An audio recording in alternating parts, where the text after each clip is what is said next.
ఓం శ్రీమాత్రే నమః. ఓం శ్రీ దుర్గాయై నమః.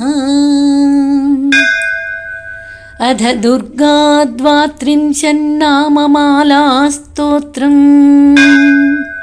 దుర్గా దుర్గార్తి శమనీ దుర్గా పద్మినివారిణీ దుర్గమచ్ఛేదినీ దుర్గసాధినీ దుర్గనాశినీ దుర్గతోద్ధారిణీ దుర్గనిహంత్రీ దుర్గమాపహా దుర్గమజ్ఞానదా దుర్గదైత్యలోకదవానలా దుర్గమా దుర్గమా లోకా దుర్గమాత్మస్వరూపిణీ దుర్గమార్గప్రదా దుర్గమవిద్యా దుర్గమాశ్రితా దుర్గమజ్ఞానసంస్థానా దుర్గమధ్యానభాసినీ దుర్గమోహా దుర్గమగా దుర్గమార్ధస్వరూపిణీ దుర్గమాసురసంహంత్రీ దుర్గమాయుధధారిణీ దుర్గమాంగి దుర్గమతా దుర్గమ్యా దుర్గమేశ్వరీ దుర్గభీమా దుర్గభామా దుర్గభా దుర్గదారిణీ నామావళిమిమాం యస్తు దుర్గాయా మమ మానవః పఠేత్ సర్వభయాన్ముక్తో భవిష్యతి న సంశయః. నామావళిమిమాం యస్తు దుర్గాయా మమ మానవః పఠేత్ సర్వభయాన్ముక్తో భవిష్యతి న సంశయః. దీని ఈ దుర్గా ద్వాత్రింశన్నామమాల స్తోత్ర వైభవాన్ని భావాన్ని ఒకసారి అనుభవంలోకి అర్థమయ్యేలా చెప్పుకుందాం. ఇది ఒకనాటి మాట, ఇప్పటిది కాదు.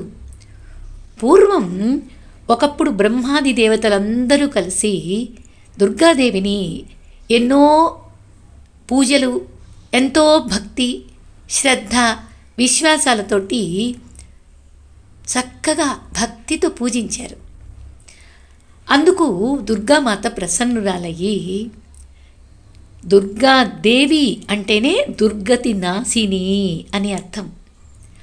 ఆమె అనుగ్రహించి దేవతలతోటి, మీరు చేసిన పూజతో నేను ఎంతో ప్రీతి చెందాను, మీకు కావలసిన వరాన్ని కోరుకోండి, అది ఎంత దుర్లభమైందైనా సరే మీరు కోరుకుంటే దాన్ని మీకు ప్రసాదిస్తాను అని అభయప్రదానం చేసింది. ఆ మాటలతో దేవతలందరూ కూడా, అమ్మా, ముల్లోకాలను గడగడలాడించిన గొప్ప రాక్షసుడైనటువంటి మహిషాసురుణ్ణి, చండముండాసురుణ్ణి, ఇంకా అనేక రాక్షసుల్ని వధించావు, ఇప్పటికే అలసిపోయావు తల్లి, ఈ లోకాలన్నీ భయాన్ని వదిలిపెట్టి ప్రశాంతంగా ఉన్నాము, నీ దయ వల్లనే తిరిగి మా పదవులు మాకు లభించాయి, నువ్వు భక్తుల పాలిట కల్పవృక్షం లాంటివి దానివి, అందరికీ కల్పవృక్షం నీ కిందని అందరూ సేదతీరుతున్నారమ్మా, ఈ భక్త కోటి జనమంతా నిన్ను శరణు కోరి వచ్చాము కాబట్టి మా కోరికలన్నీ తీరాయి, ఎటువంటి కొరత లేదు మాకు అని చెప్పుకున్నారు.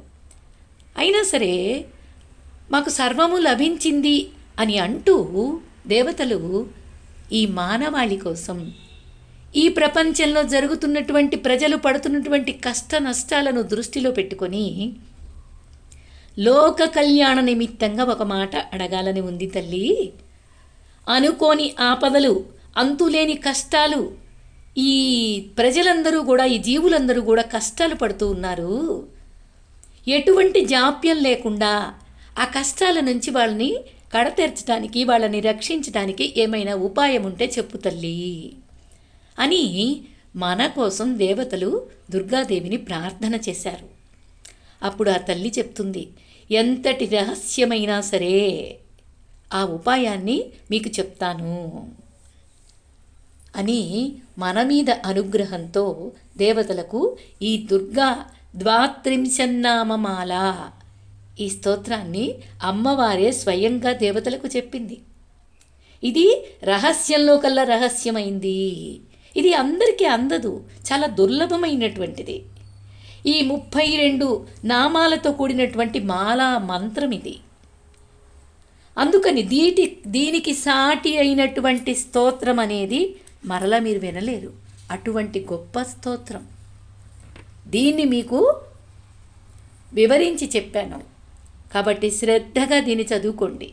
ఎవరైతే భయాన్ని వదిలిపెట్టి విశ్వాసంతో ఈ నామమాలను పఠిస్తారో నిస్సందేహంగా వాళ్ళ కష్టాల నుంచి విడిపడిపోతారు. శత్రుబాధ అనేది ఉండదు.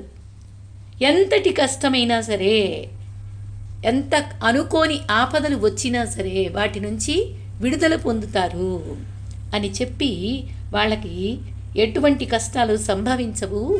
ఈ నామమాలను నిత్యము పఠించే వాళ్లకు ఎట్టి కష్టాలు రావు అని అభయహస్తం ఇచ్చింది. అయితే ఈ స్తోత్రాన్ని భక్తిహీనులకి కానీ, నాస్తికులకు కానీ, మూర్ఖులకి కానీ ఉపదేశించకూడదు. తట్టుకోలేని భయంకరమైన ఉపద్రవాలు, విపత్తులు సంభవించినా కూడా వెంటనే ఈ నామాలని కనుక కొన్ని లక్షల సార్లు, వేల సార్లు ఎవరి శక్తి కొద్దీ భక్తి విశ్వాసాలతో పఠిస్తే, స్వయంగా పారాయణ చేసినా లేదా బ్రాహ్మణోత్తముల చేత చేయించిన అన్ని ఆపదల నుంచి రక్షించబడతారు అని అమ్మవారు అభయం ఇచ్చింది. అలా స్తుతించే వాళ్ళు ఎట్లాంటి ఆపదలలో కూడా చిక్కుకోరు అని ఆమె అనుగ్రహించి అంతర్ధానమైంది.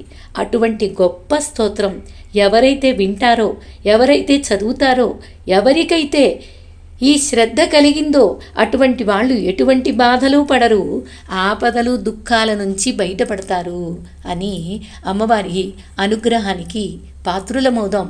ఈ స్తోత్రాన్ని పఠన చేద్దాం. జై శ్రీ దుర్గామాత. జయము జయము.